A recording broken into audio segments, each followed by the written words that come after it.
এই রক্তে রঞ্জিত ময়দানে আবারও দীর্ঘ কয়েক বছর পরে আমরা আল্লাহর কোরআনের তাফসীর শুনতে পাবো বলে ইনশাআল্লাহ।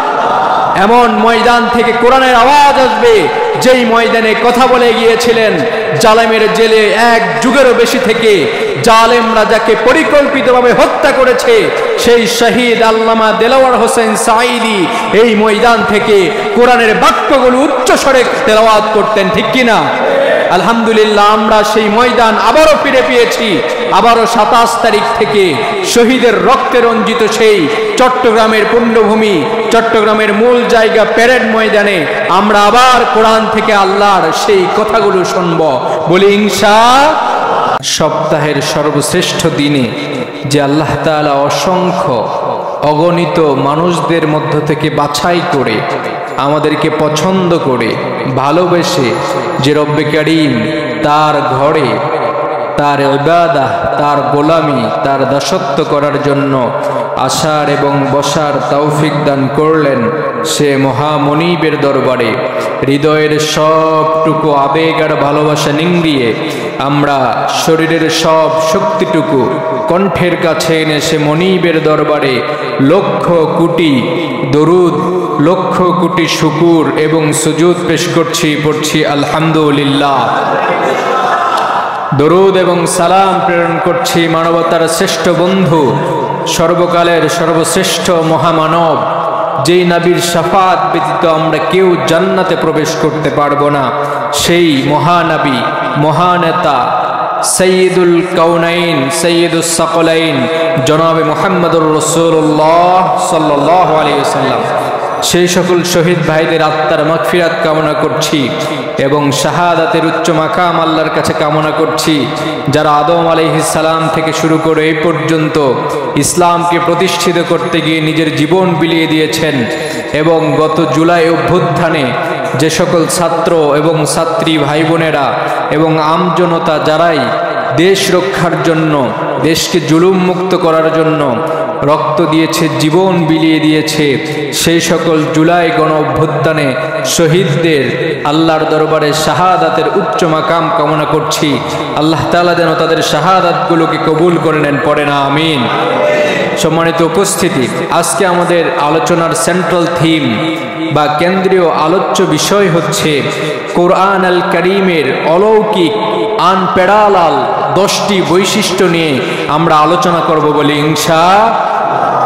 আল্লাহ তাআলা আমাদের উপর যে কোরআনটা নাজিল করেছেন, আল্লাহ তাআলা জিবরিল আমিনের মাধ্যমে সহকারে প্রায় 8 থেকে 10টি পদ্ধতিতে যে আল্লাহ তাআলা আমাদেরকে তার হাবিবের উপর কোরআন নাজিল করে একটি সার্বজনীন কিতাব নাজিল করেছেন, সেই কিতাবের বৈশিষ্ট্য সম্পর্কে জানার দরকার আছে না নাই? যেই কিতাব আমাদের জান্নাত আর জাহান্নামের মানদণ্ড ঠিক করে দেয়, যেই কিতাব আমাদেরকে হক আর বাতিলের পার্থক্য বুঝিয়ে দেয়, যেই কিতাব আমাদেরকে জুলুমবাজদেরকে কিভাবে তাদের বিরুদ্ধে যুদ্ধ করতে হবে সেটা বুঝিয়ে দেয়, অর্থাৎ রান্নাঘর থেকে শুরু করে রাষ্ট্র জীবন পরিচালনা পর্যন্ত প্রত্যেকটি বিষয় আল্লাহ তার কোরআনে দিয়েছেন বলি সুবহানাল্লাহ। তিবিয়ানান লিকুল্লি শাই, আল্লাহ বলছেন এমন কোন দুনিয়াতে বিষয় নাই, এমন কোন সাবজেক্ট নাই, এ থেকে জেড পর্যন্ত প্রত্যেকটি সমস্যার সমাধান আমি রব্বে কারীম তোমাদের যে কোরআন নাজিল করেছি এই কোরআনের মধ্যে দিয়ে দিয়েছি বলি সুবহানাল্লাহ। সেই কোরআনের 10টি আনপ্যারালাল অলৌকিক বৈশিষ্ট্য নিয়ে আজকে আমরা আলোচনা করব বলি ইনশাআল্লাহ। নাম্বার 1 বৈশিষ্ট্য, Quran is a book, this is most read in this world. কোরআনই একমাত্র পৃথিবীর কিতাব, যেই কিতাবটা গোটা পৃথিবীতে সবচাইতে বেশি তেলাওয়াত করা হয় বলে সুবহানাল্লাহ। মহাকাশ বিজ্ঞানীরা গবেষণা করলো যে এই পৃথিবীর ঘূর্ণায়মান গতির কারণে গোটা পৃথিবীটা ঘুরতে থাকে। পৃথিবী দেখবেন আপনি বাংলাদেশের সময় আর ইউরোপ আমেরিকার সময় কিন্তু এক না। বাংলাদেশে যখন দিন, পৃথিবীর অনেক জায়গায় তখন রাত, ঠিক কিনা? এভাবে গোটা পৃথিবীটা ঘুরতে থাকে, সময়ের একটি পরিক্রমায় ঘুরতে থাকে। তো সময় যেহেতু এক না, বাংলাদেশে যখন ফজরের সালাত হয়, অন্য দেশে মাগরিবের সালাত হয় কিনা? এরকম ভাবে গোটা পৃথিবীতে মহাকাশ বিজ্ঞানীরা গবেষণা করলো, এমন কোনো ঘন্টা নাই, এমন কোনো মিনিট নাই, কোনো সেকেন্ড নাই যেই সময়টাতে আল্লাহর কোরআনের তেলাওয়াত হয় না। বলি সুবহানাল্লাহ। তার মানে আল্লাহর কোরআন এমন এক বিস্ময়কর কিতাবের নাম, যেই কিতাবটা গোটা পৃথিবীতে প্রতিনিয়ত সব সময়ের জন্য আল্লাহ তাআলা যেই কোরআনের তেলাওয়াত জারি রাখেন। বলি সুবহানাল্লাহ। আল্লাহ রাব্বুল আলামিন এই কোরআনটাকে আমাদের জন্য এমন এক বিস্ময়কর কিতাব হিসেবে নাজিল করেছেন, যেই কোরআনটা গোটা পৃথিবীতে প্রত্যেকটি সময় তেলাওয়াত হতে থাকে। শুধু তাই নয়, এই পৃথিবীতে আপনি শুনলে আশ্চর্য হবেন, এই পৃথিবীতে যত কিতাব ছাপানো হয়, যত বই পাবলিশ করা হয়, পৃথিবীর সব বইগুলো যদি আপনি পরিসংখ্যান করেন, আল্লাহর কোরআনের চাইতে আর কোনো বেশি বই ছাপানো হয়? আল্লাহর কোরআন এমন এক বিস্ময়কর কিতাবের নাম, গোটা পৃথিবীতে অনলি ওয়ান বুক, একটি মাত্র কিতাবের নাম কোরআন, যা গোটা পৃথিবীর যত ছাপাখানা আছে, যত পাবলিশড গার্ড আছে, যেখানে বই ছাপানো হয়, আল্লাহর কোরআনটা গোটা পৃথিবীর সব বইয়ের চাইতে বেশি কপি ছাপানো হয়েছে। বলি সুবহানাল্লাহ। শুধু তাই নয়, এই কিতাবটা এমন এক কিতাবের নাম, যেই কিতাবটা গোটা পৃথিবীতে সবচাইতে বেশি বিক্রিত কিতাবের নাম, সবচাইতে বেশি এই কিতাবটা বিক্রয় করা হয়েছে। বলি সুবহানাল্লাহ। শুধু তাই নয় প্রিয় ভাইরা আমার, আপনারা শুনলে আশ্চর্য হবেন, পরিসংখ্যানগুলো আপনারা দেখবেন, গোটা পৃথিবীতে যত বই বিতরণ করা হয়, যত কিতাব বিতরণ করা হয়, সব বইয়ের চাইতে আল্লাহর কোরআনকে মানুষেরা সবচাইতে বেশি বিতরণ করে থাকে। বলি সুবহানাল্লাহ। তাহলে আল্লাহর কোরআন এমন একটা কিতাব, যেই কিতাব পৃথিবীতে সবচাইতে বেশি পড়া হয়, যেই কিতাব পৃথিবীতে সবচাইতে বেশি ছাপানো হয়, যেই কিতাব পৃথিবীতে সবচাইতে বেশি বিক্রয় করা হয়, যেই কিতাব পৃথিবীতে সবচাইতে বেশি বিতরণ করা হয়। বলি সুবহানাল্লাহ। সেই কিতাবের নাম হচ্ছে আল কোরআন। তাহলে কোরআনের নাম্বার ওয়ান বৈশিষ্ট্য হচ্ছে Quran is a book that is most read in this world. কোরআনে বিশ্বের একমাত্র বিস্ময়কর কিতাবের নাম, যেই কিতাবটা আল্লাহ রাব্বুল আলামিন এমন কিতাব আমাদেরকে উপহার দিয়েছেন, যেই কিতাবটা সারা বিশ্বে সব জায়গায় সব বইয়ের চাইতে বেশি তেলাওয়াত করা হয়। বলি সুবহানাল্লাহ।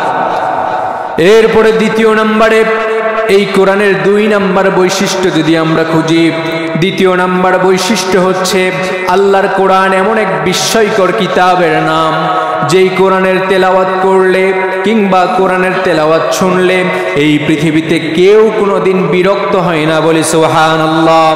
কোরআন এমন এক কিতাবের নাম, যেই কোরআনের তেলাওয়াত করে কিংবা তেলাওয়াত শুনে কেউ কোনোদিন বিরক্ত হয়।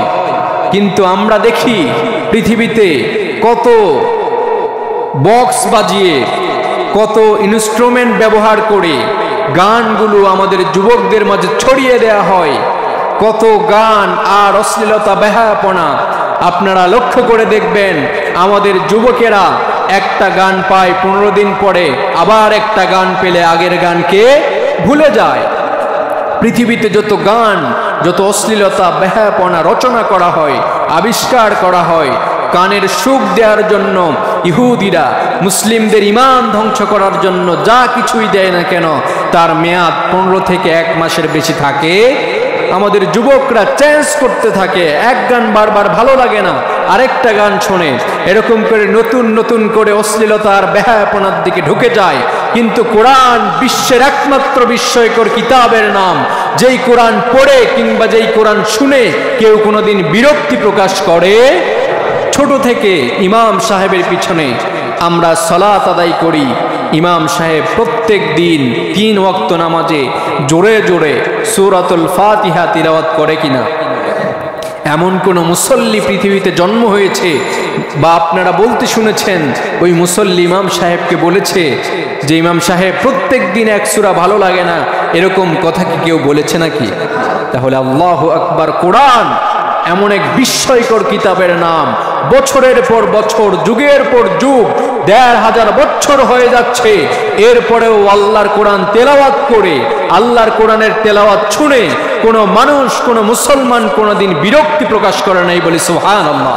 তাহলে কোরআনের দ্বিতীয় নাম্বার বৈশিষ্ট্য হচ্ছে এই কোরআনটা এমন একটা কিতাবের নাম, যেই কোরআন তেলাওয়াত করলে, যে কোরআনের তেলাওয়াত শুনলে কেউ কোনোদিন বিরক্ত হয়। নাম্বার 3, এই কোরআনের 3 নাম্বার গুণ হচ্ছে the number of the people who have memorize the holy Quran is countless.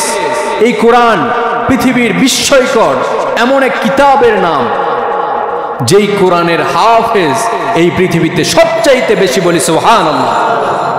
আল্লাহর কোরআন ব্যতীত আর কোন কিতাবের হাফেজ পৃথিবীতে এত, আপনি যত মেধাবী হন না কেন, আপনার মেধার যত তারিফ আমরা করি না কেন, ছোট্ট একটি 100 পেজের বাংলা বই যদি আপনাকে দেয়া হয়, আর যদি 10 বছরের সময় দেয়া হয়, আপনাকে যদি বলা হয় আপনি বাংলা বইটা মুখস্থ করে, ইংরেজি বইটা মুখস্থ করে 10 বছর পর আমাদের সামনে আপনি এটা মুখস্থ তেলাওয়াত করে শোনাবেন, এমন কোন মায়ের সন্তানের এখনো জন্ম হয় নাই যে দাড়ি কোমা কোলন সহকারে ভুল না করে ওই 100 পৃষ্ঠা বই শেষ করতে পারবে, এমন কারো জন্ম হয়।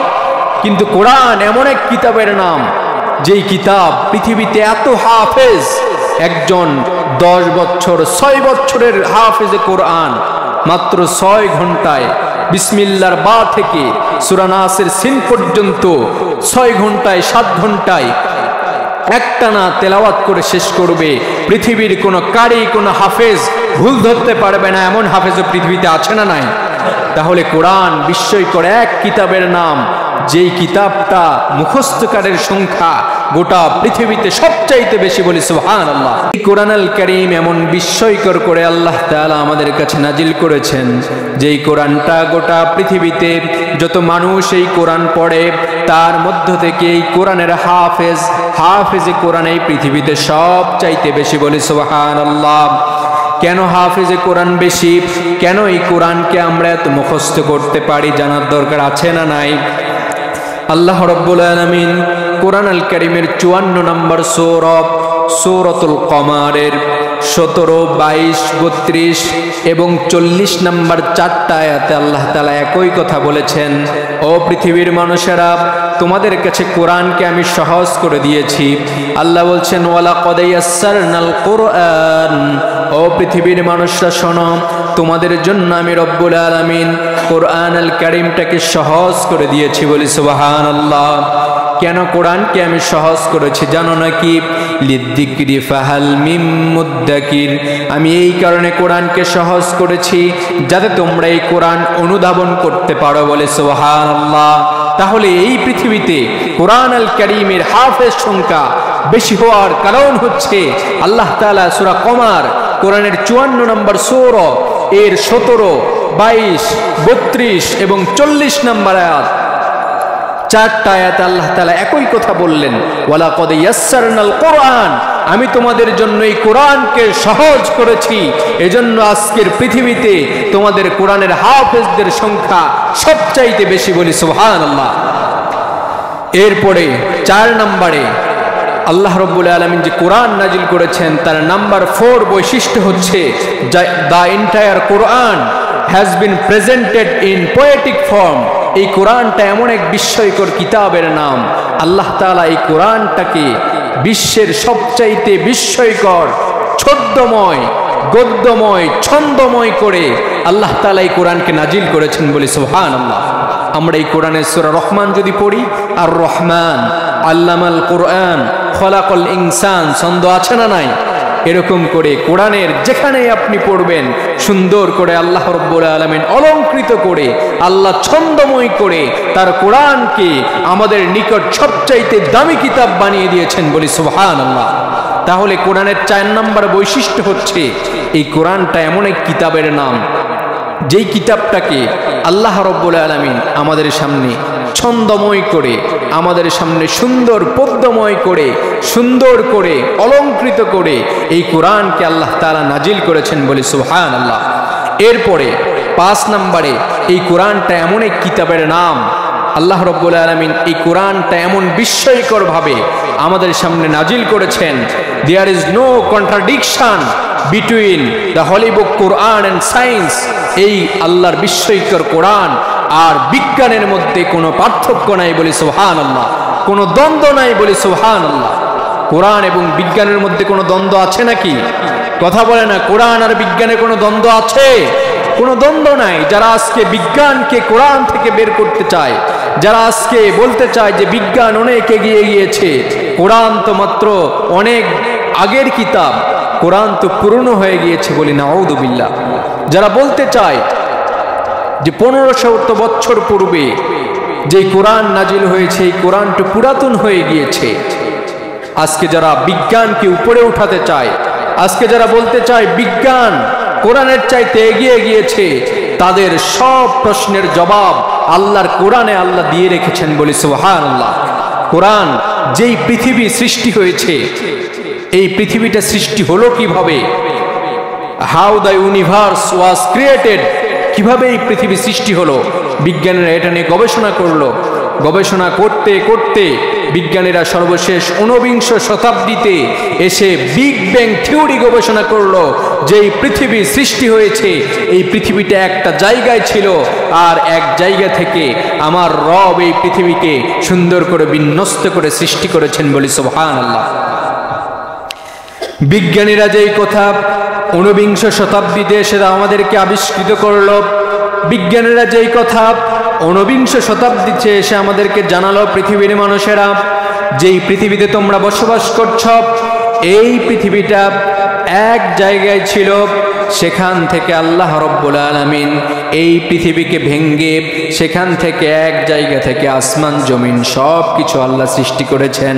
বিজ্ঞানীরা যেই কথা হাজার হাজার বছর পরে জানালো, আল্লাহ রব্বুল আলামিন সেই কথাটা 1500 বছর পূর্বে কোরআন আল কারীমের 21 নম্বর সূরাতুল আম্বিয়া এর 30 নম্বর আয়াতে আল্লাহ রব্বুল আলামিন সেই বিগ ব্যাং থিওরির কথা জানিয়ে দিয়েছেন বলি সুবহানাল্লাহ। আল্লাহ তাআলা বলেন, আওয়ালাম ইয়ারাল্লাযীনা কাফারু আন্নাস সামাওয়াতি ওয়াল আরদ কানাতা রাতকান ফাফাতাকনাহুমা। আল্লাহ তাআলা সুন্দর করে বলছেন, পৃথিবীর কাফেররা কি চোখে দেখে না? পৃথিবীর কাফেররা কি অন্তর দিয়ে চিন্তা করে না? পৃথিবীর কাফেররা কি গবেষণা করে না? এই আসমান আর জমিন, গ্রহ নক্ষত্র, এই পৃথিবী সব কিছু এক জায়গায় ছিল। আমি রব্বুল আলামিন সেই এক জায়গা থেকে গোটা পৃথিবীটাকে আমি আল্লাহ তাআলা ভেঙ্গে ভেঙ্গে সৃষ্টি করেছি বলি সুবহানাল্লাহ। তাহলে আল্লাহ রব্বুল আলামিন আমাদেরকে 1500 বছর পূর্বে বিজ্ঞান যেই কথা মাত্র 19 শতাব্দীতে জানিয়েছে, কোরআন সেই কথা 1500 বছর পূর্বে সূরা আম্বিয়া 21 নম্বর সূরার 30 নম্বর আয়াতে আল্লাহ বলছেন, আওয়ালাম ইয়ারাল্লাযীনা কাফারু, কাফেররা কি চিন্তা করে দেখে না আমি রব্বুল আলামিন এই পৃথিবীকে যে ভেঙ্গে ভেঙ্গে এক জায়গা থেকে আমি আল্লাহ বিন্যস্ত করে সৃষ্টি করেছি, কাফেররা কি দেখে না? তাহলে একবার চিন্তা করুন, যেই বিজ্ঞানীরা, যেই নাস্তিকরা বলতে চায় যে আল্লাহর কোরআন 1500 বছর পূর্বে এসেছে, এটা ওল্ড হয়ে গিয়েছে, এটা পুরাতন হয়ে গিয়েছে, বিজ্ঞান এগিয়ে গিয়েছে, অথচ যেই বিজ্ঞান 19 শতাব্দীতে এসে আবিষ্কার করে বিগ ব্যাং থিওরি, এই পৃথিবী সৃষ্টি হয়েছে এক জায়গা থেকে ভঙ্গুর হয়ে, কিন্তু আল্লাহ তাআলা সেই বিজ্ঞান সৃষ্টির 1500 বছর পূর্বে কোরআনের 21 নম্বর সূরার 30 নম্বর আয়াতে আল্লাহ পৃথিবীবাসীর কাছে জানিয়ে রেখেছেন যে এই পৃথিবীকে আমি এক জায়গায় রেখেছিলাম, সেখান থেকে আমি আল্লাহ তাআলা এই পৃথিবীকে সৃষ্টি করেছি বলে সুবহানাল্লাহ। তাহলে বিজ্ঞানের মূল উৎস হচ্ছে কোরআন। বিজ্ঞানের মূল উৎস কি? কথা বলতে হবে, বিজ্ঞানের মূল উৎসের নাম কি? কোরআন। তাহলে এখন থেকে মাথায় রাখতে হবে, যেই বিজ্ঞান বর্তমানে আবিষ্কার করছে, যে বিজ্ঞান বর্তমানে আবিষ্কার করে অনেক লাফালাফি করছে, বিজ্ঞানীরা বলছে আমরাই তো কোরআন থেকে এগিয়ে গিয়েছি, সেই বিজ্ঞানীদের চোখে আঙুল দিয়ে কোরআন আল কারীমের 21 নম্বর সূরার 30 নম্বর আয়াত দেখিয়ে দিবেন। যেই নাস্তিকরা এখন থেকে বলবে এই কোরআন পুরাতন হয়ে গিয়েছে, এই কোরআন থেকে আর কিছু নেওয়া যাবে না, সেই নাস্তিকদেরকে ডাক দিয়ে কোরআন খুলে সূরা আম্বিয়ার 21 নম্বর সূরার 30 নম্বর আয়াত পড়বেন, বিজ্ঞানীকে দেখাবেন, নাস্তিককে দেখাবেন তোমাদের বিজ্ঞানীরা যেটা 19 শতাব্দীতে আবিষ্কার করেছে, সর্বকালের সর্বশ্রেষ্ঠ মহাবিজ্ঞানী রাহমাতাল লিল আলামিন মুহাম্মদুর রাসূলুল্লাহর উপর আল্লাহ রাব্বুল আলামিন ১৫০০ বছর পূর্বে সেই বিজ্ঞানের মূল উৎস নাযিল করে গিয়েছেন বলি সুবহানাল্লাহ। এরপরে আমরা যদি দেখি 1979 সাল খ্রিস্টাব্দ সৌদি আরবে একটি ইউথ কনফারেন্স হয়েছিল। সেই কনফারেন্সে সায়েন্টিস্ট বালমার নামে একজন সায়েন্টিস্ট সেখানে উপস্থিত ছিলেন। সেখানে তারা আলোচনা করতে করতে কোরআনের এই আয়াত নিয়ে গবেষণা হলো যে বিজ্ঞানীরা 19 শতাব্দীতে আবিষ্কার করলো বিগ ব্যাং থিওরি, অথচ পৃথিবীতে এমন এক কিতাব আছে যেই কিতাবের মধ্যে এই বিগ ব্যাং থিওরির কথা ১৫০০ বছর পূর্ব থেকে লেখা আছে বলি সুবহানাল্লাহ। তখন বিজ্ঞানী সায়েন্টিস্ট বালমার অবাক হয়ে গেলেন, হাউ ইজ ইট পসিবল, এটা কিভাবে সম্ভব? তখন তাদের টনক নড়ে গেল যে আমরা বছরের পর বছর গবেষণা করে যেই বিগ ব্যাং থিওরি আবিষ্কার করলাম, কোন মোল্লাদের টুপিওয়ালাদের কিতাবে নাকি এটা ১৫০০ বছর আগে থেকে আছে বলি সুবহানাল্লাহ। তাহলে বিজ্ঞানের আবিষ্কার যত বাড়তে থাকবে, বিজ্ঞান যত এগিয়ে যেতে থাকবে, মানুষদের জন্য কোরআন জানা তত সহজ হবে, আর নাস্তিকদের জন্য কোরআনের দলিলগুলো তত প্রমাণ হতে থাকবে বলি সুবহানাল্লাহ। এরপরে আমরা বিজ্ঞানী টলেমির কথা জানি, যিনি বলেছিলেন এই পৃথিবীর সূর্যের চারিদিকে ঘোরে। আবার অনেক বিজ্ঞানী বলেছেন সূর্যটা পৃথিবীর চারদিকে ঘোরে। এরকম কথা আমরা শুনেছি কি শুনে নাই? বইয়ে আমরা পড়েছি, বিজ্ঞান বইয়ে, যে সূর্য পৃথিবীর চারদিকে ঘোরে কিংবা পৃথিবী সূর্যের চারদিকে ঘোরে। কিন্তু বিজ্ঞানী নিকোলাস কোপারনিকাস 1512 খ্রিস্টাব্দে আবিষ্কার করলেন যে আসলে সূর্য পৃথিবীর চারদিকে ঘোরে না, আসলে পৃথিবীও সূর্যের চারদিকে ঘোরে না, মূলত সূর্য ঘোরে, পৃথিবীও ঘোরে। কিন্তু বিজ্ঞানী 1512 খ্রিস্টাব্দে নিকোলাস কোপারনিকাস এটি আবিষ্কার করলো, আল্লাহ রাব্বুল আলামিন কোরআন আল কারীমের 36 নম্বর সূরাতুল ইয়াসিন 40 নম্বর আয়াতে আল্লাহ রাব্বুল আলামিন ১৫০০ বছর পূর্বে বলে রেখেছেন, ও কুল্লুন ফি ফালাকিন ইয়াসবাহুন। আল্লাহ বলছেন এই পৃথিবীতে যত গ্রহ নক্ষত্র আমি সৃষ্টি করেছি, সূর্য বলো আর পৃথিবী বলো, প্রত্যেকটি নিজ নিজ কক্ষপথে নিজে নিজে ঘুরতে থাকে বলি সুবহানাল্লাহ। তাহলে বিজ্ঞান 1512 খ্রিস্টাব্দে যেটা আবিষ্কার করলো যে পৃথিবী আর সূর্য আলাদা ঘোরে না, দুইটাই আলাদা আলাদা নিজ নিজ কক্ষপথে ঘুরতে থাকে। কোরআন সেটা ১৫০০ বছর পূর্বে কোরআন আল কারীমের সবচাইতে সুন্দর সূরাতুল ইয়াসিন, যাকে কলবুল কোরআন বলা হয়, সেই কলবুল কোরআনের মধ্যে আল্লাহ রাব্বুল আলামিন 40 নম্বর আয়াতে বলছেন, ও কুল্লুন ফি ফালাকিন ইয়াসবাহুন। আমি রব্বুল আলামিন বলছি আমার গ্রহ নক্ষত্র, সূর্য চন্দ্র, তারকারাজি, পৃথিবী, ব্ল্যাক হোল, গ্যালাক্সি সবগুলো তার নিজ কক্ষপথে ঘুরতে থাকে বলি সুবহানাল্লাহ। তাহলে এবার ক্লিয়ার যে বিজ্ঞানের মূল উৎস কোরআন। বিজ্ঞানের মূল উৎস কি? কোরআন যা বলেছে বর্তমান বিজ্ঞান তাই প্রমাণ করছে। কোরআনের বাইরে গিয়ে কোনো কিছু প্রমাণ করা সম্ভব, কারণ আল্লাহ বলেছেন তিবিয়ানান লিকুল্লি শাই, এই কোরআন আমি নাজিল করেছি, এই কোরআনের মধ্যে সব সমস্যার সমাধান আমি রব্বুল আলামিন দিয়ে দিয়েছি বলে আল্লাহু আকবার। এরপরে যেই ফিঙ্গার প্রিন্টের কথা আমরা বলি, যেই হাত দিয়ে আমরা আগে ফিঙ্গার প্রিন্ট দিতাম, এখনো আমরা ভার্সিটিতে আমাদের শিক্ষকরা যখন ক্লাস নিতে যায় কিংবা বড় বড় কোনো ফার্মে যারা জব করে, চাকুরি করে, তারা যখন অ্যাটেন্ডেন্স দেয় তখন ফিঙ্গার প্রিন্ট ইউজ করে কি করে না? এই যে ফিঙ্গার প্রিন্ট দেখতে পাচ্ছেন হাতের নখের অগ্রভাগ, এই ফিঙ্গার প্রিন্টটা বর্তমানে পৃথিবীতে প্রায় 800 কোটির উপরে মানুষ, এই 800 কোটি মানুষের একজনের আঙ্গুলের সাথে অপর মানুষের আঙ্গুলের কোনো মিল, এটা বিজ্ঞান আবিষ্কার করেছে। 1856 সালে ব্রিটিশ বিজ্ঞানী উইলিয়াম হার্সাল আবিষ্কার করলো যে এই পৃথিবীতে যত মানুষ আছে, এই পৃথিবীর কোনো মানুষের ফিঙ্গার প্রিন্টের সাথে অন্য মানুষের ফিঙ্গার প্রিন্টের কোনো মিল।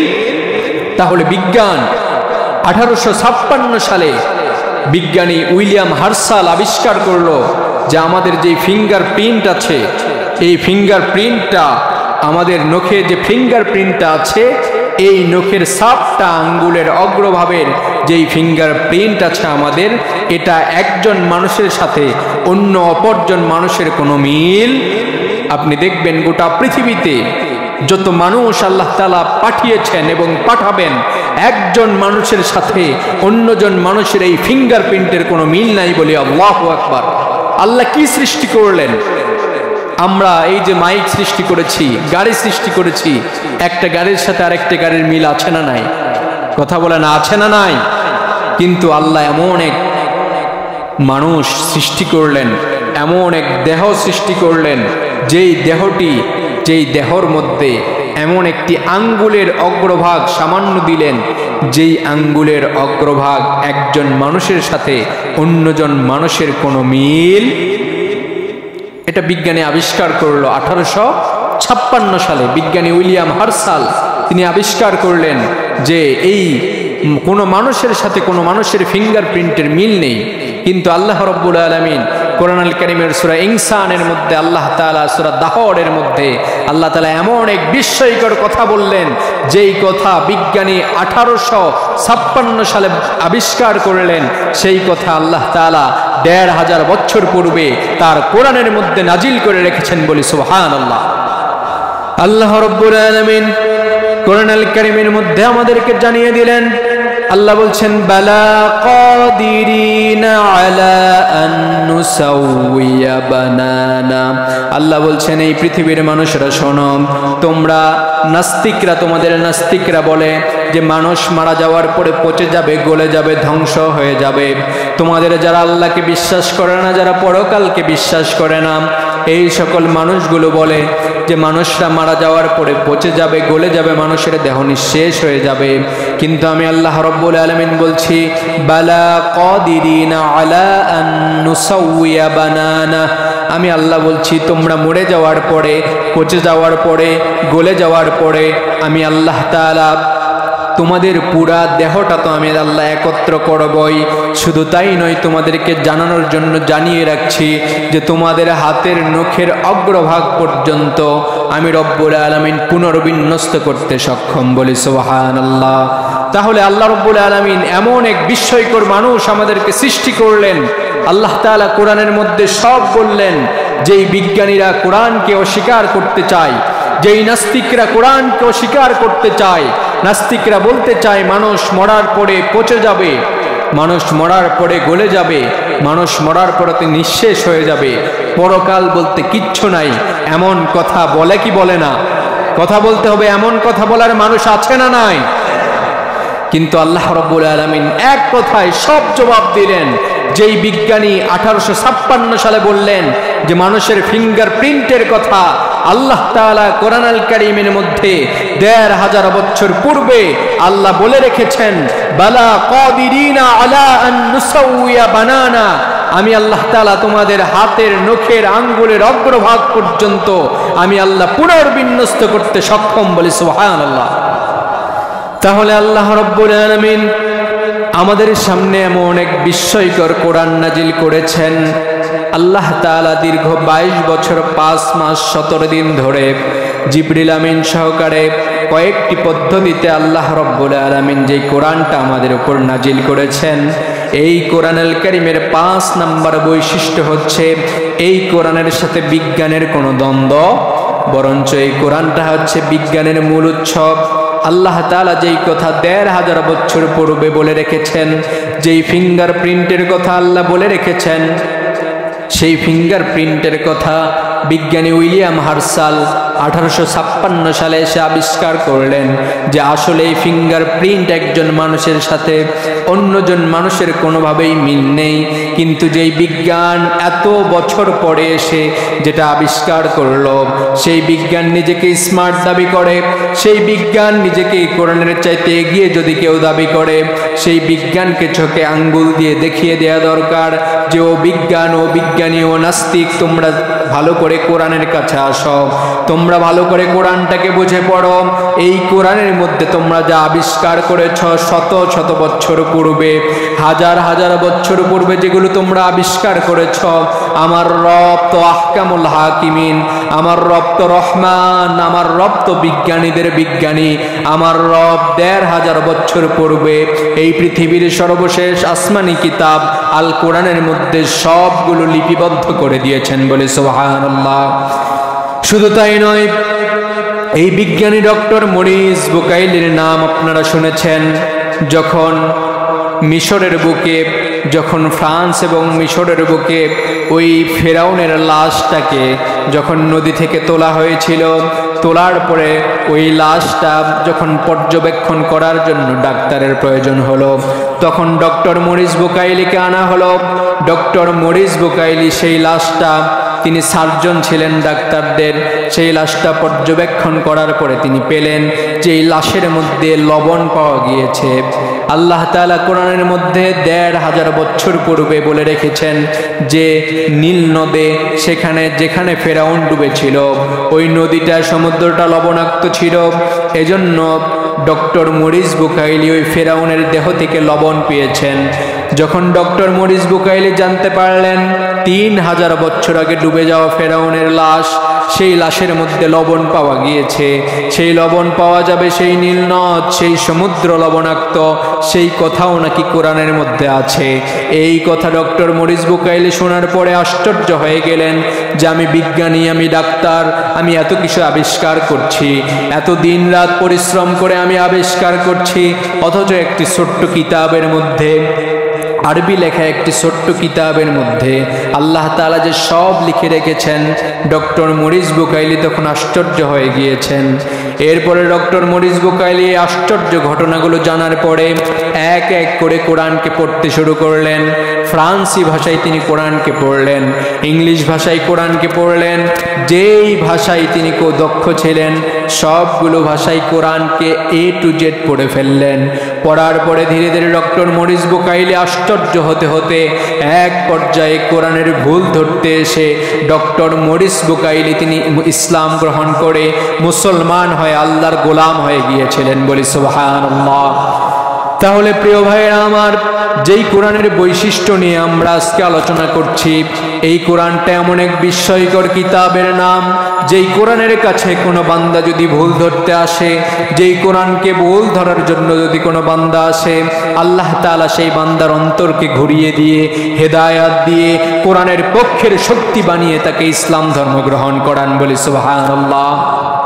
তাহলে কোরআন এমন এক বিস্ময়কর কিতাবের নাম, যেই কিতাবের সাথে বিজ্ঞানের কোনো দ্বন্দ্ব।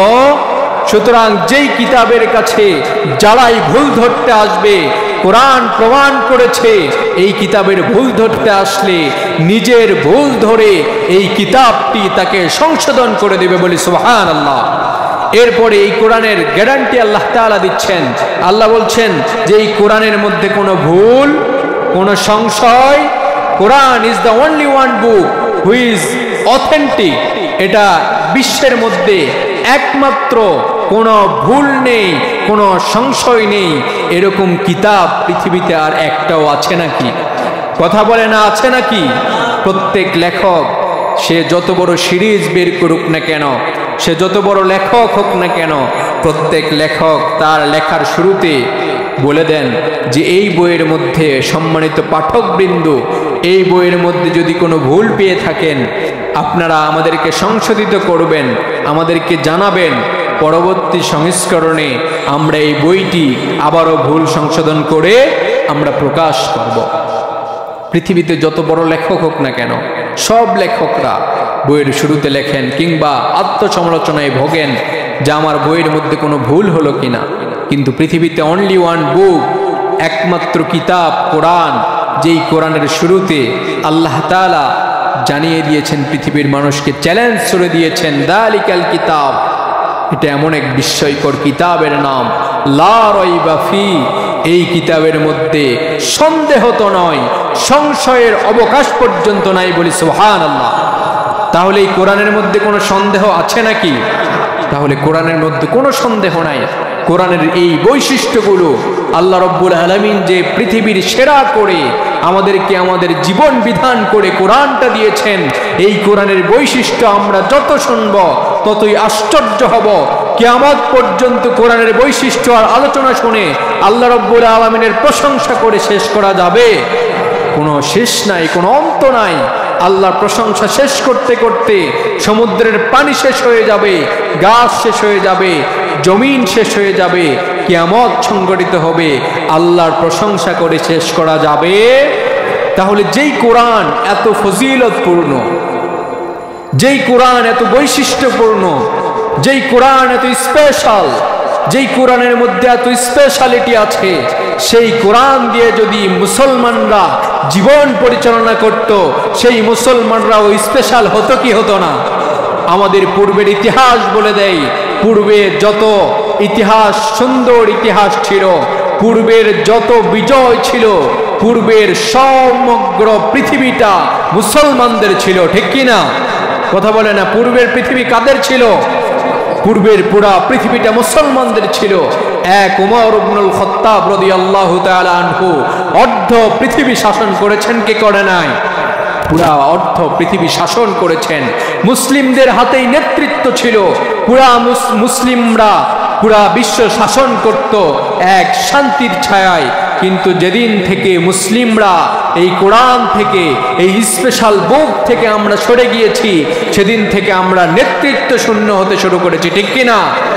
আবারও যদি মুসলিমরা আমরা এই কোরআনের কাছে আসি, কোরআনকে ধারণ করি, কোরআনকে বুঝার চেষ্টা করি, কোরআনের উপর আমল করি, আবারও আগামীর নেতৃত্ব এই মুসলমানদের হাতেই আসবে ইনশাআল্লাহ। কিন্তু আমরা কোরআন থেকে দূরে সরে গিয়েছি। যেই কোরআন এত স্পেশাল, যেই কোরআনের মধ্যে তিবিয়ানাল লিকুল্লি শাই, আল্লাহ সব রেখেছেন, সেই কোরআন আজকে আমরা পড়তে, আজকে আমরা বাংলাদেশে 90% উপর মুসলমান দাবি করি। আমরা বলি 95% বাংলার মুসলমানের বাংলাদেশ, অথচ কোরআন তেলাওয়াত শুনলে 20% মানুষও শুদ্ধ করে কোরআন পড়তে পারে, বিশুদ্ধ করে কোরআন পড়তে পারে। 10% মানুষও সেই শুদ্ধ করে কোরআন পড়াওয়ালাদের মধ্য থেকে অর্থসহ কোরআনটা বুঝে পড়ে। কথা বলে না? আওয়াজ ছোট হয়ে গিয়েছে। বুঝে পড়েন আপনারা? আমরা পড়ি না, আমাদের তো সময় নাই। কোরআনকে আমরা কিনেছি, কেউ উপহার দিয়েছে, কেউ হজ থেকে হাজী সাহেব মক্কা থেকে কোরআন কিনে এনেছে আমাদের বাসার মধ্যে আলমারিতে রাখার জন্য। এজন্য সুন্দর করে কোরআনটা আমরা আলমারিতে রেখে দিয়েছি। কোরআনের উপর ধুলার স্তূপ পড়ে গিয়েছে, কোরআনটা খুলে পড়ার সময় মুসলমানদের হয়। এত ব্যস্ত আমরা হয়ে গিয়েছি। কার সামনে আপনি আর আমি ব্যস্ততা দেখাই? কোন রবের সামনে আপনি কোরআন পড়ার সময় পান না, নামাজ পড়ার সময় পান না, ইসলামকে প্রতিষ্ঠিত করার কাজ করার সময় পান না? আপনি আর আমি এত ব্যস্ত হয়ে গিয়েছি, দুনিয়ার প্রতি আমাদের লোভ এত বেড়ে গিয়েছে যে আল্লাহর কোরআন থেকে আজকে আমরা দূরে সরে গিয়েছি। এজন্য গত 16 বছরে আমরা কোরআন থেকে দূরে সরে যাওয়ার জন্য আল্লাহ তাআলা এমন এক গোষ্ঠীকে, এমন এক জালেমদেরকে আমাদের উপর চাপিয়ে দিয়েছিলেন। 16 বছর আমরা সুন্দর সূর্যের মুখ দেখতে পারি। আবারও যদি আমরা কোরআন থেকে দূরে সরে যাই, আল্লাহ তাআলা অনুগ্রহ করে, দয়া করে একটি বিজয় দান করেছেন, একদল জালেমকে হটিয়ে দিয়েছেন। কিন্তু এখনো যদি মুসলমানরা কোরআনের কাছে না আসে, কোরআন ধারণ না করে, কোরআন বুঝে বুঝে কোরআনের উপর প্রতিষ্ঠিত হওয়ার চেষ্টা না করে, আগামীতেও আল্লাহ এমন এক গোষ্ঠীকে চাপিয়ে দিবেন। দীর্ঘ 16 বছর তো রাতে থেকেছেন, আরেক গোষ্ঠী আসলে কিংবা আরেক দল জালেম আল্লাহ চাপিয়ে দিলে আর 16 বছরে আমরা প্রভাতের মুখ দেখব? সাউন্ড নাই। আর 16 বছর নয়, অনেক দিন, সহস্র বছর পেরিয়ে যাবে, কোনো রাত পেরিয়ে আর সকাল হওয়া সম্ভব হবে? সুতরাং প্রিয় ভাইরা আমার, আমাদের কোনো দলের বিপক্ষে আমাদের কথা নাই, আমাদের কথা হচ্ছে জালেমদের বিপক্ষে, ঠিক কিনা? আমাদের কথা হচ্ছে জুলুমবাজদের বিপক্ষে, ঠিক কিনা? আমরা কোনো দল মত দেখতে চাই না, আমরা আগামীর বাংলাদেশ দেখতে চাই। আগামীর বাংলাদেশের পার্লামেন্ট থেকে আল্লাহর কোরআনের আইন চলবে, এটাই আমরা দেখতে চাই, ঠিক কিনা? আমরা আর কোনো জালেমদেরকে ক্ষমতায় দেখতে চাই না। আমরা যেই দল ক্ষমতায় আসুক না কেন, আমরা দেখতে চাই আল্লাহর কোরআনের আইন বাস্তবায়িত হচ্ছে। আমরা দেখতে চাই আলা লাহুল খালকু ওয়াল আমর, আল্লাহ তার জমিন সৃষ্টি করেছেন আর আল্লাহর আইন এই জমিনে প্রতিষ্ঠিত হয়েছে। এটাই আমরা দেখতে চাই। আগামীর বাংলাদেশ আমরা দেখতে চাই ইসলামের বাংলাদেশ, ঠিক কিনা? এজন্য শুধুমাত্র নামাজ রোজার হজ যাকাত করে ইসলামের বাংলাদেশ প্রতিষ্ঠিত করা সম্ভব। আল্লাহ সেই দলকেই ক্ষমতা দেন যেই দলের মধ্যে যোগ্যতা আছে, যেই দলের মধ্যে সামরিক শক্তি আছে, যেই দলের মধ্যে গোটা দেশ পরিচালনা করার শক্তি আছে। আল্লাহ তাআলা সেই দল ইসলামের বিপক্ষের শক্তি হলেও সেই দলকে আল্লাহ তাআলা ক্ষমতায় বসান। এতদিন 16 বছর ক্ষমতায় ইসলামপন্থীরা যেতে পারে নাই, কারণ ইসলামপন্থীরা আমরা নিজেদেরকে যোগ্য করে গড়ে তুলতে পারি। সুতরাং এখন সময় এসেছে আমাদেরকে যোগ্য করে গড়ে তোলার। এখন সময় এসেছে আমাদের সন্তানদেরকে আদর্শ করে, আদর্শিক সন্তান গঠন করে দেশের বড় বড় জায়গায় সাপ্লাই দেওয়ার। এখন সময় এসেছে সেক্টর ভিত্তিক জনশক্তি তৈরি করার। আমরা যদি চাই কোরআন বুঝে কোরআন পড়ে ইসলামিক মাইন্ডের সব মানুষদেরকে যদি আমরা পরিবর্তন করতে পারি, আমাদের সেনাবাহিনীর প্রধান যদি হয় ইমানদার, পুলিশ বাহিনীর প্রধান যদি হয় ইমানদার, সচিবালয়ের সচিবগুলো যদি হয় ইমানদার কোরআন প্রেমিক, আর সব বড় বড় দায়িত্বে থাকা মানুষগুলো যদি ইমানদার হয়ে যায়, বাংলাদেশে ইসলাম কায়েম হতে 24 ঘন্টাও সময় লাগবে। কিন্তু আমরা সেটা চেষ্টা করি না। আমরা কোরআন থেকে দূরে সরে গিয়েছি, আমরা ইসলাম মানা থেকে দূরে সরে গিয়েছি। আমরা শুধু মনে করি নামাজ রোজা হজ যাকাত করব, কিংবা শুক্রবার করে একদিন জুমার দিনে এসে নামাজ পড়ে টুপি মাথায় দিয়ে ভালো আতর লাগিয়ে গরদের পাঞ্জাবি পরে আসব, আর মনে হয় ইসলামকে আল্লাহ কায়েম করে দিবে। ইসলাম প্রতিষ্ঠা করা কি এত সহজ? আল্লাহর রাসূল, যেই রাসূল ছিলেন মুস্তাজাবুদ দাওয়া, যেই রাসূল দোয়া করার আগে কবুল করে নিতেন কে? যেই রাসূল দোয়া করার আগে কবুল করে নিতেন সেই রাসূল সাল্লাল্লাহু আলাইহি ওয়াসাল্লাম মক্কার জমিনে দাওয়াতি কাজ করতে গিয়ে রক্ত ঝরিয়েছেন কি ঝরান নাই? ঝরিয়েছেন। তাহলে যেই রাসূল ইসলাম প্রতিষ্ঠিত করতে গিয়ে দোয়া করলে ইসলাম প্রতিষ্ঠিত করতে পারতেন, কিন্তু রাসূল জানেন যে এমন এক যুগ আসবে কিয়ামতের পূর্বে যেদিন ইসলাম প্রতিষ্ঠার জন্য শত শত রক্ত আর জীবন দিতে হবে। এজন্য রাসূল আল্লাহ রাব্বুল আলামিনের আদেশ অনুযায়ী রাসূল দোয়া করে ইসলামকে প্রতিষ্ঠিত করেন। রক্ত ঝরিয়ে সাহাবায়ে কেরামের রক্তের বিনিময়ে, জীবনের বিনিময়ে যেই কোরআন আজকে আমরা পেয়েছি, যেই সহিফা, যেই সুন্দর করে বাঁধানো কোরআন আমরা 500 টাকায় আজকে কিনতে পারি, সেই কোরআনকে কোরআনের রূপ দেওয়ার জন্য আমাদের অসংখ্য সাহাবায়ে কেরাম জীবন দিয়েছেন, ঠিক কিনা? অসংখ্য আমাদের সাহাবীরা তাদের পরিবার হারা করেছেন, তাদের সন্তান হারিয়েছেন, দেশ ত্যাগ করেছেন। এমনি এমনি এই কোরআনটা আপনার আমার কাছে আসে নাই, এমনি এমনি ইসলামটা আমাদের কাছে আসে নাই। আপনি আর আমি ইসলামের জন্য কি করি? ইসলামের মৌলিক বিধানগুলোই আমরা পালন করি না, অথচ ইসলামকে প্রতিষ্ঠিত করার জন্য, এই ইসলামকে এতদূর পর্যন্ত আনার জন্য আমাদের সাহাবায়ে কেরাম শুধুমাত্র পরিবার থেকে শুধুমাত্র লা ইলাহা ইল্লাল্লাহর গোপনে ঘোষণা দিয়েছেন। পরিবার জানতে পেরেছে, সাহাবায়ে কেরাম কি পরিবার থেকে বাবা মা গলা ধাক্কা দিয়ে এক কাপড়ে বের করে দিয়েছে, এমন সাহাবায়ে কেরামের ইতিহাস আছে না নাই? কোনো দোষ নাই, শুধুমাত্র ঘোষণা দিয়েছে লা ইলাহা ইল্লাল্লাহ, আল্লাহ ছাড়া কোনো মাবুদ নাই। এই ঘোষণা দেয়া মাত্র সাহাবায়ে কেরামের উপর জুলুম আর নির্যাতন করে সাহাবায়ে কেরামকে হিংস্রের মতো, পশুর মতো জবাই করে, হত্যা করে সাহাবায়ে কেরামকে শহীদ করে দিয়েছে। এমন ঘটনা কম না বেশি?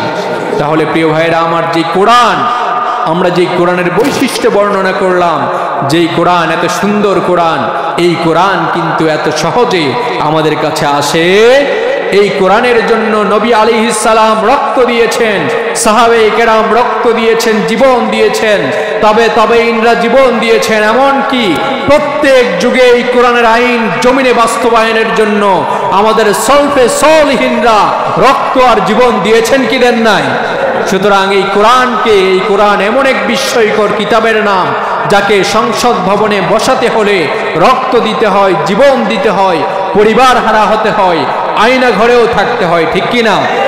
এজন্য প্রিয় ভাইরা আমার, এখনই আমাদের জাগবার সময়, এখনই আমাদের ঘুম ভাঙানোর সময়। মুসলমানদের আর ঘুমানোর কোনো সুযোগ। আল্লাহ রাব্বুল আলামিন তার রাসূলকে ডাক দিয়ে বলেছেন, ইয়া আইয়ুহাল মুদ্দাসসির কুম ফাআনদির ওয়া রাব্বাকা ফাকাব্বির। আল্লাহ বলছেন, হে রাসূল, অনেক ঘুমিয়েছেন, আর ঘুমানোর সময় নাই। শুধু কি এটা রাসূলকে বলেছেন, নাকি এই কোরআন কিয়ামত পর্যন্ত? কিয়ামত পর্যন্ত এই কোরআন আয়াত সর্বজনীন। এই কোরআন আল্লাহ তাআলা বলছেন, ইয়া আইয়ুহাল মুদ্দাসসির, হে বস্ত্রাবৃত ব্যক্তি, কুম ফাআনদির, আপনি উঠে দাঁড়ান, আর ঘুমানোর কোনো সুযোগ। পৃথিবীতে বিশ্রাম নেওয়ার জন্য মুসলমানরা আসে, মুসলমানরা এসেছে ওয়া রাব্বাকা ফাকাব্বির, তার রবের আওয়াজ গোটা পৃথিবীতে ছড়িয়ে দিবে। তার রব যেটাই সৃষ্টি করেছে সেখানেই তাকবীর ধ্বনি উঠবে। তার রবের আইন অনুযায়ী বাংলাদেশের পার্লামেন্ট চলবে, তার রবের আইন অনুযায়ী গোটা পৃথিবীটাও চলার দরকার আছে না নাই? এজন্য গোটা পৃথিবীর দায়িত্ব যদি আমাদেরকে নিতে হয়, আমাদেরকে এই কোরআনটা বুঝে বুঝে পড়ার দরকার আছে না নাই? সম্মানিত উপস্থিতি, সর্বশেষ আপনারা জানেন আগামী 27 তারিখ থেকে ঐতিহাসিক প্যারেড ময়দানে আমাদের ঐতিহাসিক ইসলামী সমাজ কল্যাণ পরিষদের উদ্যোগে একটি তাফসিরুল কোরআন মাহফিলের আয়োজন করা হয়েছে। জানেন তো সবাই, এই ময়দান, প্যারেডের ময়দান শহীদ আল্লামা দেলাওয়ার হোসেন সাঈদীর ময়দান, ঠিক কিনা? এই রক্তে রঞ্জিত ময়দানে আবারও দীর্ঘ কয়েক বছর পরে আমরা আল্লাহর কোরআনের তাফসির শুনতে পাবো বলে ইনশাআল্লাহ। এমন ময়দান থেকে কোরআনের আওয়াজ আসবে, যেই ময়দানে কথা বলে গিয়েছিলেন জালেমের জেলে 1 যুগেরও বেশি থেকে জালেমরা যাকে পরিকল্পিতভাবে হত্যা করেছে, সেই শহীদ আল্লামা দেলাওয়ার হোসেন সাঈদী এই ময়দান থেকে কোরআনের বাক্যগুলো উচ্চস্বরে তেলাওয়াত করতেন, ঠিক কিনা? আলহামদুলিল্লাহ, আমরা সেই ময়দান আবারও ফিরে পেয়েছি। আবারও 27 তারিখ থেকে শহীদের রক্তে রঞ্জিত সেই চট্টগ্রামের পুণ্যভূমি, চট্টগ্রামের মূল জায়গা প্যারেড ময়দানে আমরা আবার কোরআন থেকে আল্লাহর সেই কথাগুলো শুনব বলি ইনশাআল্লাহ। কিন্তু আমরা মিস করব শহীদ দেলাওয়ার হোসেন সাঈদীকে। আমরা সেখানে কোরআনের মাহফিল করতে পারছি, কিন্তু আমরা চাইলেও আল্লামাকে আর ফিরিয়ে আনতে পারবো? এমন আল্লামা ছিলেন। আজকে তো আমরা হুজুররা টাকা ছাড়া মানুষের সাথে কথা বলতে চাই না। আজকে আমাদের রেট 1 লক্ষ টাকা, 1 লক্ষ ছাড়া আমরা যাইতে চাই না। কিন্তু আল্লামা দেলাওয়ার হোসেন সাঈদী, যিনি তাফসির মাহফিলের রূপকার, যিনি সাইকেলে পেডেল করে করে মাহফিলে গিয়েছেন, কত টাকা দিয়েছেন গুনেও দেখেন নাই, টাকার প্রতি যার কোনো লোভ ছিল না, সেই তাফসিরুল কোরআন মাহফিল আজকে আমরা কলঙ্কিত করে ফেলছি। আজকে আমরা সাঈদীর নাম বেচে অনেকেই খাই, সাঈদীর নাম বিক্রি করে আমরা মাহফিল গরম করে ফেলি, কিন্তু সাঈদীর আদর্শ আমরা লালন করতে পারি? সুতরাং যেই প্যারেডের ময়দান সাঈদী সাহেবের ময়দান, সেই ময়দানে আবারও 27 তারিখ থেকে আমাদের তাফসিরুল কোরআন মাহফিলের দ্বার উন্মোচিত হবে। সেই মাহফিলে আমরা সবাই যাব তো ইনশাআল্লাহ। সেই মাহফিল বাস্তবায়ন করার জন্য আমাদেরকেই উদ্যোগ নিতে হবে, ঠিক কিনা? কারণ কোরআনের মাহফিল বাস্তবায়ন করার জন্য অন্য কেউ উদ্যোগ নিবে না, আমাদের স্ব জায়গা থেকে উদ্যোগ নিতে হবে। যেই ময়দান সাঈদীর ময়দান, যেই ময়দান মুফাসসিরদের ময়দান, যেই ময়দানে মিজানুর রহমান আল আজহারি কথা বলবে, সেই ময়দানটা টিকিয়ে রাখা, সেই ময়দানটা গুছিয়ে রাখা, সেই ময়দানটা উজ্জীবিত রাখার দায়িত্ব আমাদেরই, ঠিক কিনা? এজন্য সেই ইসলামী সমাজ কল্যাণ পরিষদ থেকে আমাদেরকে অনুরোধ করা হয়েছে যে আমরা যেন ভালো একটা, আমরা জানি যে একটি তাফসির মাহফিল করতে গেলে লক্ষ লক্ষ টাকা খরচ হয় কিনা? লক্ষ লক্ষ টাকা খরচ। এজন্য আমরা যেহেতু কোরআনকে ভালোবাসি, যেই বিস্ময়কর কোরআনের আলোচনা আমরা করলাম, সেই কোরআন থেকেই তো সেখানে তাফসির হবে, ঠিক কিনা? সেই কোরআনের বাইরে কি সেখানে তাফসির হবে? হবে না। যেই ময়দানে আল্লামা সাঈদী কথা বলে গিয়েছেন, সেই ময়দানে কোরআনের বাইরে আর কোনো কথা হতে পারে? সেই কোরআনের স্মৃতি বিজড়িত ময়দানকে টিকিয়ে রাখা এবং সেই তাফসিরুল কোরআন মাহফিলে সহযোগিতা করার দায়িত্ব আপনার আমার সকলের, ঠিক কিনা? এজন্য আমরা আজকে ইনশাআল্লাহ আমরা এই ইসলামী সমাজ কল্যাণ পরিষদের এই মসজিদ থেকে আমরা দেখিয়ে দিতে চাই যে আমরা বাংলার মুসলমানরা ইসলাম প্রিয়, কোরআন প্রিয়, তাফসির প্রিয়। শহীদ আল্লামা দেলাওয়ার হোসেন সাঈদীর স্মৃতি বিজড়িত ময়দানকে টিকিয়ে রাখার জন্য আমরা সবাই দান করব তো ইনশাআল্লাহ। সবাই সবার নিজের জায়গা থেকে সর্বোচ্চটা দিয়ে আমরা ইনশাআল্লাহ 27 তারিখের ঐতিহাসিক তাফসিরুল কোরআন মাহফিল আমরা সফল করব ইনশাআল্লাহ। পরিশেষে আপনাদের কাছে অনুরোধ করতে চাই যে একটি সময় আমরা পেয়েছি, এখনো কিন্তু আমরা পরিপূর্ণ বিজয় অর্জন করতে পারি। আমরা যদি পরিপূর্ণ বিজয় অর্জন করতে চাই, আমাদেরকে আত্মসমর্পণ করে আবারও কোরআনের কাছে আসার দরকার আছে না নাই? আজকে আমরা যতটুকু আলোচনা করেছি আল্লাহর কোরআনের আনপ্যারালাল অলৌকিক বৈশিষ্ট্যগুলো নিয়ে, আল্লাহ রাব্বুল আলামিন যেন তার এই কোরআনের বৈশিষ্ট্যগুলো আমাদেরকে ধারণ করে তার কোরআনকে পড়ে কোরআনকে তার জমিনে বাস্তবায়ন করার একজন সৈনিক হিসেবে আমাদেরকে আল্লাহ তাআলা যেন কবুল করেন, পড়েন আমিন।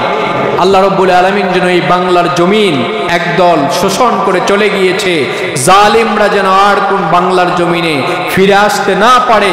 এই জমিন শহীদের রক্ত রঞ্জিত এই জমিন যেন আল্লাহ তাআলা ইসলামের জন্য কবুল করে নেন, পড়েন আমিন। প্রিয় ভাইরা আমার, আল্লাহর কাছে সবচাইতে বেশি প্রিয় হচ্ছে দুইটি পানি। একটি হচ্ছে ইমানদারদের চোখের পানি।